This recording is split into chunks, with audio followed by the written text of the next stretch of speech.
kebaikan dan anugerah-Mu. Kami memuji Engkau, memuliakan nama-Mu, dan kami rindu Tuhan, persembahan kami menyenangkan hati-Mu. Pimpin ibadah pada pagi siang hari ini Tuhan. Kau yang beracara sepenuhnya ya Roh Kudus. Anugerah-Mu melimpah atas setiap kami. Dalam nama Yesus.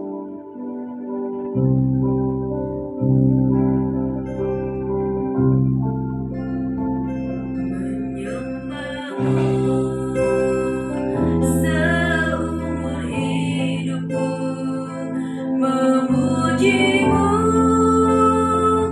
sepanjang usiaku.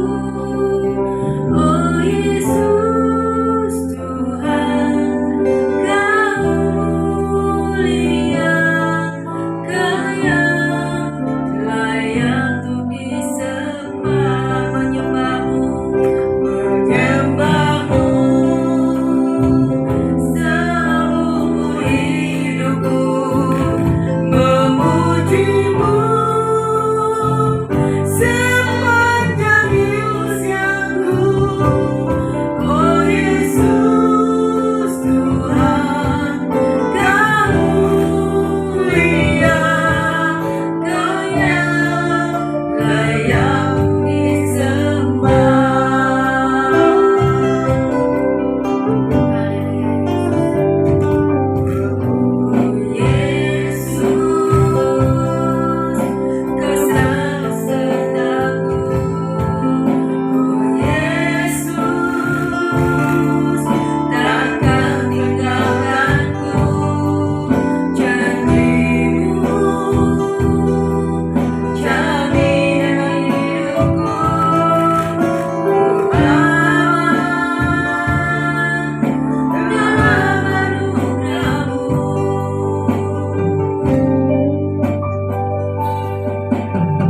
Yesus, Kau kemenanganku. Oh Yesus, ada di pihakku. Janji-Mu, jaminan hidupku. Ku aman dalam anugerah-Mu.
menyertai kami, tidak pernah meninggalkan kami sendiri. Tangan kasih-Mu yang selalu memegang kami, yang menuntun langkah kami Tuhan setiap waktu. Kami tidak ada sampai saat ini kalau bukan karena Engkau Yesus. Terima kasih, terima kasih, terima kasih. Engkau baik, selamanya Engkau baik Tuhan. Apapun kondisi kami, keadaan kami, apapun masalah yang kami alami, kami mau tetap berkata Tuhan Yesus baik. Terima kasih Tuhan. Haleluya. Kami mau menyembah, bersorak-sorai Tuhan, untuk memuliakan nama-Mu. Dalam nama Tuhan Yesus, setiap kita yang percaya katakan amin. Amin. Masuk gerbangnya bersyukur dengan penuh pujian karena Tuhan kita baik. Amin.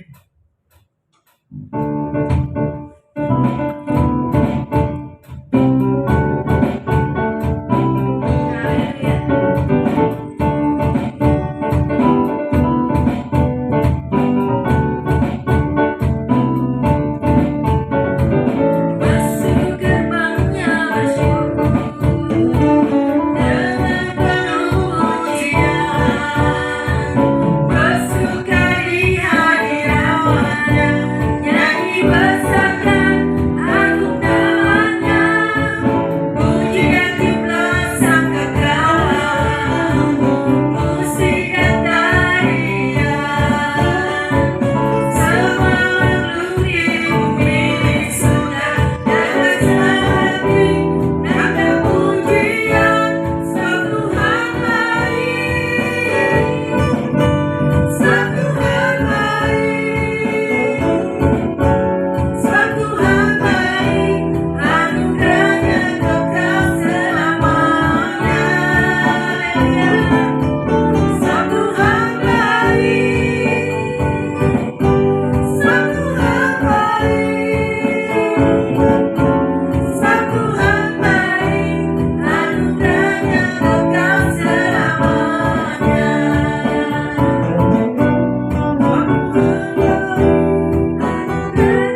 Amin.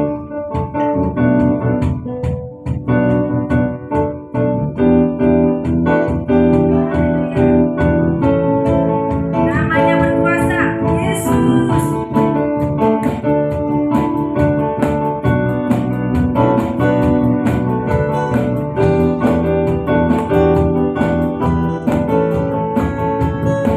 Namanya Tuhan, Menara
atas kuasa-Mu. Kami bangga punya Tuhan yang begitu besar dan dahsyat. Kami diberkati, kami diurapi dalam nama Tuhan Yesus Masiah. Haleluya. Ini coba disetting suara ini kayaknya jeber deh.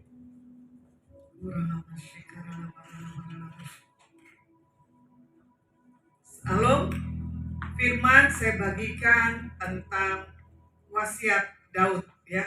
Kemarin saya bagikan tentang jangan bodoh karena hal ketamakan ya. Makanya orang yang tamak adalah orang yang bodoh yang tidak punya hikmat dalam segala apapun setiap kehidupannya. Makanya di sini saya bagikan tentang wasiat ya.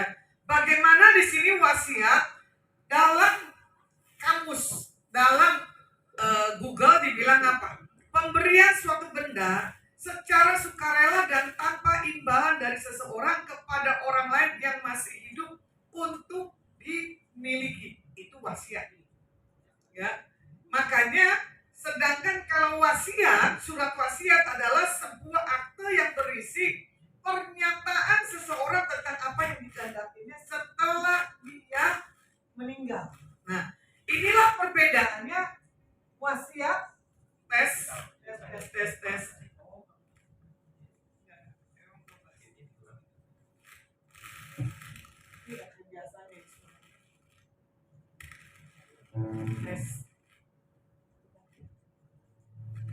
Tes 1, 2, 3.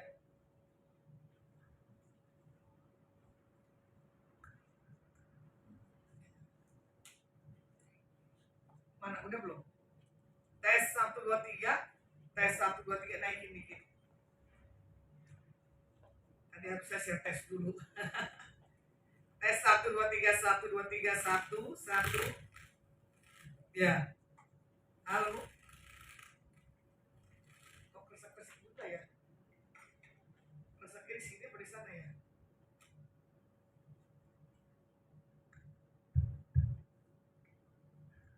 Tes 1, 2, 3, 1. Coba yang biasanya Pak settingnya gimana? Seperti itu, tapi beda. Ini sinyalnya jauh. Oh. Baru diganti nih baterainya tapi kurang naik. Nggak apa-apa nih. Nggak tahu ini jelas apa enggak.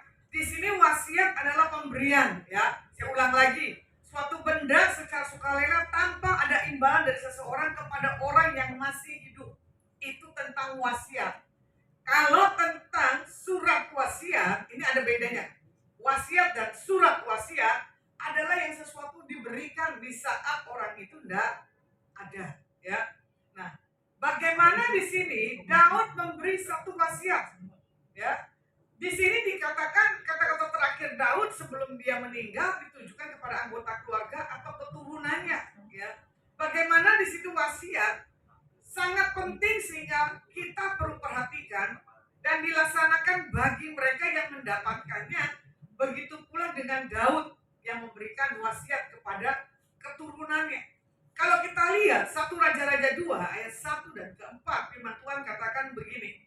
Ketika saat kematian Daud mendekat, ia berpesan kepada Salomo anaknya, aku ini akan menempuh jalan segala yang panah, maka kuatkanlah hatimu dan berlakulah seperti laki-laki, lakukanlah kewajibanmu dengan setia terhadap Tuhan Allahmu, dengan hidup menurut jalan yang ditunjukkannya dan dengan tetap mengikuti segala ketetapan perintah, peraturan dan ketentuannya seperti yang tertulis dalam buku Musa, supaya engkau beruntung dalam segala yang kau lakukan dan segala yang kau tuju, dan supaya Tuhan menepati janji yang diucapkannya ketika aku yakni jika anakmu laki-laki tetap hidup di hadapanku dengan setia, dengan segenap hati dan dengan segenap jiwa, maka keturunanmu takkan terputus dari tahta kerajaan Israel. Ya, bagaimana di sini Raja Daud, ya kan, memberikan satu perintah untuk dibuat satu hal ketetapan dalam setiap kehidupan anak-anaknya. Ya, makanya apa yang wasiat Daud buat? Yang pertama di sini dikatakan apa? Kuatkan hati dan berlakulah seperti laki-laki. Jadi tidak boleh cengeng, ya. Nggak boleh lemah, nggak boleh gampang dalam segala apapun punya prinsip dalam setiap kehidupan. Yang kedua, lakukan kewajiban kita kepada Tuhan dengan setia. Yang ketiga, keberuntungan turun temurun Tuhan sediakan. Bagaimana yang pertama, kuatkanlah hati dan berlakulah seperti laki-laki. Di ayat yang kedua tadi, ya, di sini dikatakan apa? Aku ini akan menempuh jalan segala yang panah, maka kuatkanlah hatimu dan berlakulah seperti laki-laki. Laki-laki orang yang nggak mudah dikalahkan kecuali percintaan. Betul nggak teman? Laki-laki kalah dalam percintaan, betul nggak? Bapak betul nggak? Pak Ot betul nggak? Aku memang pecinta wanita, itu, tapi ku bukan buaya. Nah, seorang laki-laki yang bukan buaya, seorang laki-laki yang keras kepala, tapi tetap aja jatuh dengan wanita, ya. Jadi itulah titik kelemahan. Makanya jangan rasa seorang laki-laki ini sempurna, ya. Makanya Daud katakan apa? Kuatkanlah hatimu sebagai laki-laki. Daud juga jatuh, betul nggak? Waktu melihat Batseba, waktu dia nganggur, nggak perang. Nah ini laki-laki kalau matanya, kalau nggak punya kegiatan nganggur, repot, ya. Makanya dibilang apa? Lebih baik 1 hari di pelataran Tuhan daripada 1000 di tempat yang lain. Nggak ada artinya. Nah, makanya di sini di Yosua 1, 6 dan 7 ditekankan lagi begini. Kuatkan dan teguhkanlah hatimu, sebab engkaulah yang akan memimpin bangsa ini memiliki negeri yang kujanjikan dengan bersumpah kepada nenek moyang mereka untuk diberikan kepada mereka. Hanya kuatkan dan teguhkanlah hatimu dengan sungguh-sungguh. Bertindaklah hati-hati sesuai dengan seluruh hukum yang telah diperintahkan kepadamu oleh hamba-Ku Musa. Janganlah menyimpang ke kanan atau ke kiri, supaya engkau beruntung kemanapun engkau pergi. Bukankah telah kuperintahkan kepadamu, kuatkan dan teguhkan hatimu, janganlah kecut dan tawar hati, sebab Tuhan Allahmu menyertai engkau kemanapun engkau pergi. Setiap orang yang menentang perintahmu dan tidak mendengarkan perkataanmu, apapun yang kau perintahkan kepadanya, dia akan dihukum mati. Hanya kuatkan dan teguhkan hatimu. Selalu di sini dikatakan apa? Daud, kuatkan dan teguhkanlah hatimu, ya, mendengarkan perkataan, mengikuti apa yang ada di hukum yang sudah ditetapkan.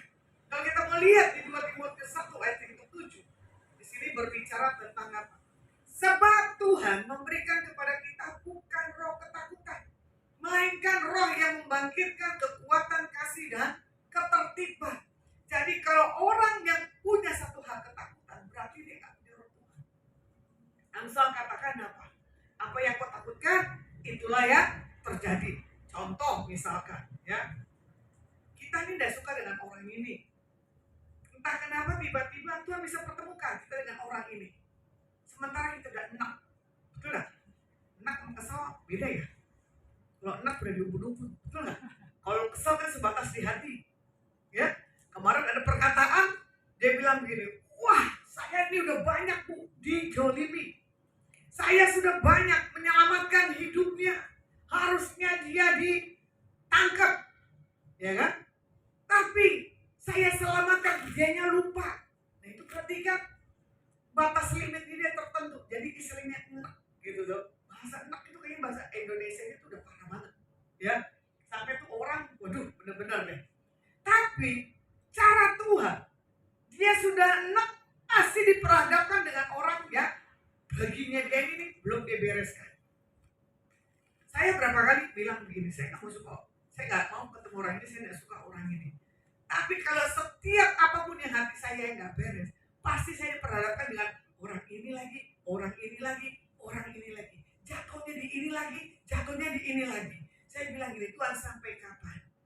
Ya, kita harus kuat menghadapi orang yang seperti ini, yang karakternya yang belum mau berubah. Makanya di sini dikatakan di Efesus 6 ayat 10, ya. Akhirnya hendaklah kamu kuat di dalam Tuhan, di dalam kekuatan kuasanya. Makanya kalau kita sudah memberikan satu hal kekuatan, kalau kita kita sudah kuat di dalam Tuhan, kuasa apapun yang kita miliki, kita tahu Tuhan yang dahsyat menyertai dalam setiap kehidupan setiap kita. Makanya yang kedua di sini dikatakan apa? Lakukan kewajiban kita kepada Tuhan dengan setia. Nah ini dia. Kewajiban kita kepada Tuhan dengan setia, yaitu tadi bisa bayar perpuluhan nggak? Taat beribadah nggak saat teduhnya? Ya kan? Lakukan yang terbaik nggak di mana yang kita mau lakukan? Nah ini kewajiban yang harus kita lakukan. Makanya di sini juga dikatakan hidup menurut jalan yang ditunjukkan. Makanya kalau orang yang mengikuti petunjuk daripada Tuhan, hidupnya itu tenang, hidupnya diberkati oleh Tuhan. Makanya di sini juga dikatakan apa? Tetap mengikuti segala ketetapan, perintah, peraturan dan ketentuan yang tercantum di dalam hal kebenaran Alkitab, ya. Supaya apa? Kita mengalami satu hal, berkat tuntunan Tuhan hari lepas hari. Makanya yang ketiga di sini juga dikatakan apa? Keberuntungan turun temurun, ya, yang Tuhan sediakan di ayat 3b yang tadi, ya. Di situ dikatakan apa nih? Seperti yang tertulis dalam hukum Musa, supaya engkau beruntung dalam segala apa yang kau lakukan dan dalam segala apa yang kau tuju. Nah, itu yang Tuhan mau tanya bagi setiap kita, anak-anak Tuhan. Maukah kita punya satu hal ketaatan? Maukah kita melakukan apa yang menjadi kehendak Tuhan dalam setiap kehidupan kita? Supaya kita mengalami satu keberuntungan, ya, di dalam Tuhan turun temurun. Amsal 29 ayat 17. Di sini dikatakan apa? Didiklah anakmu, maka ia akan memberikan ketentraman kepadamu dan mendatangkan sukacita kepadamu. Orang yang mendidik anaknya dalam takut akan Tuhan, itu dikatakan apa? Orang tua yang berbahagia. Bahkan Alkitab katakan apa? Orang tua yang baik adalah memberi warisan buat anak-anaknya. Bukan warisan dalam hal kebenaran Alkitab atau hidup dalam hal kebenaran, tapi juga penting, ya, warisan dalam sisi materi. Jadi kalau orang tua yang nggak kasih materi, itu dikatakan orang tua yang nggak baik. Ayatnya ada kok. Nah ini yang punya keturunan, apa yang kamu bisa beri buat keturunanmu? Kalau nggak diberi, berarti kalian orang tua yang nggak baik, ya. Kalau misalkan itu nggak sesuai Alkitab ini sobek aja kertasnya, ya. Kadang saya tertawa, ya benar juga ya. Orang tua yang baik, sesuai yang Alkitab katakan, meninggalkan warisan. Bukan warisan rohani, tetapi juga warisan yang jasmani. Tergantung anak ini bisa nggak mengelola warisan jasmani yang Tuhan percayakan dalam setiap kehidupan. Nah kayak tadi, wasiatnya Daud, ya kan, untuk punya satu didikan takut akan Tuhan. Bukannya wasiat yang Daud beri adalah satu hal kekayaan. Tidak. Bahkan Salomo juga bilang apa? Punya segala sesuatunya, tapi tanpa hikmat Tuhan nggak ada artinya. Makanya dikatakan barang ku kasihi, Alkitab katakan apa? Ia ku didik, bahkan ku hajar dan ditegur. Nah itu dia. Jadi kalau kita dididik, kita ditegur, kita dihajar, berarti Tuhan sayang kepada kita. Supaya apa? Tidak menjadi anak-anak yang gampangan. Nah, saya simpulkan pada hari ini, ya. Yang pertama di sini dikatakan apa? Kuatkanlah hati dan bertindaklah secara laki-laki, orang yang bisa dipercaya, berani mengambil sikap dan tidak kompromi dengan semua yang berkelawanan dengan kehendak Tuhan. Ya, satu istri, betul ya, bukan dua istri. Satu istri mau berapa anak pun nggak apa-apa, asal bapaknya mampu menghidupi, ya kan? Asalkan istrinya mau punya keturunan yang banyak, ya. Di sini juga berani mengambil sikap, tidak kompromi, ya. Semua yang tidak berdasarkan kehendak daripada Tuhan. Kesimpulan yang kedua adalah lakukanlah kewajiban kita dengan setia, yaitu hidup menurut jalan yang sudah Tuhan tetapkan, dan kita harus mengikuti setiap apa yang diperintahkan Tuhan dalam setiap kehidupan kita yang harus sesuai dengan Alkitab. Yang ketiga, di sini dikatakan apa? Bila semuanya kita lakukan dengan setia, Tuhan berjanji dan Tuhan yang akan melimpahkan berkat kasih anugerah berlimpah-limpah dalam setiap kehidupan anak-anak Tuhan. Jadi saya rangkum seluruhnya, makanya dikatakan begini. Keberuntungan disediakan bagi kita dan keturunan kita dengan syarat mereka tetap hidup di hadapan Tuhan dengan segenap hati dan segenap jiwa. Ya, jadi kita tahu pada hari ini orang yang mengikuti tuntunan Tuhan pagi, siang, dan malam akan mengalami satu hal, berkat yang daripada Tuhan. Firman saya cukupkan, mari kita angkat pujian. Aku mengasihi Engkau Yesus dengan segenap hatiku. Aku mengasihi Engkau Yesus dengan segenap jiwaku. Ku renungkan firman-Mu siang dan malam. Ku megang perintah-Mu dan ku lakukan. Engkau tahu ya Tuhan, tujuan hidupku hanyalah untuk menyenangkan hati-Mu.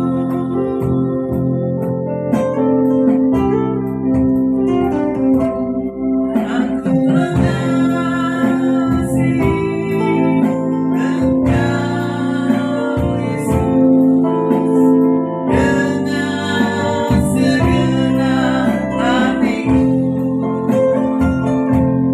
Aku mengasihi Engkau Yesus dengan segenap jiwaku. Ku renungkan firman-Mu siang dan malam. Ku megang perintah-Mu dan ku lakukan. Engkau tahu ya Tuhan, tujuan hidupku hanyalah untuk menyenangkan hati-Mu.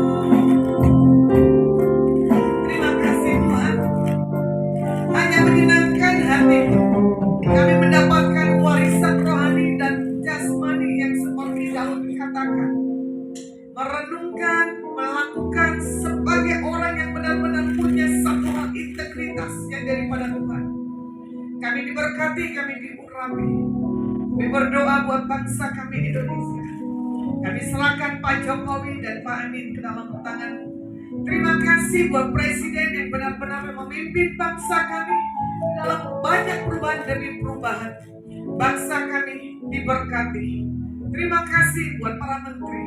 Terima kasih buat para panglima, polisi, tentara, laut, dan udara.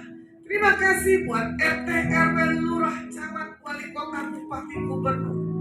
Terima kasih buat cinta buat setiap mereka bagi setiap kami. Kalau kami akan menghadapi di bulan Oktober untuk pemilihan bupati, gubernur, dan wali kota, kami minta yang benar-benar yang takut daripada-Mu Tuhan. Diberkati Pak Posunko, istri dan 3 anak, mantu dan cucu dan keluarga besar. Diberkati seluruh karyawan daripada Pak Posunko, Polsmo dan Pol Hotel Tuhan. Buat Louis, buat aset-aset yang lainnya. Kami tahu segala hal kerugian Tuhan sudah beri yang terbaik buat setiap apapun yang menjadi kerinduan daripada Pak Posunko. Jagai kesehatannya. Diberkati Tuhan buat setiap tim menara doa Polks. Diberkati orang-orang yang datang dan memakai tempat ini. Diberkati Tuhan buat setiap koneksi daripada Lasma dan Adonai. Diberkati yang menyaksikan live maupun siaran ulang maupun di tempat ini. Kalau sebentar kami akan pulang, kami mengangkat tangan kami di hadapan Kau. Pulanglah dan bawalah berkat yang terbaik yang datang dalam nama Bapa, Putra dan Roh Kudus. Biar apa yang Kau pegang, Kau sentuh, dikerjakan Bapa Yahweh berhasil. Yang percaya sudah terima berkat Tuhan, mari kita sama-sama katakan amin.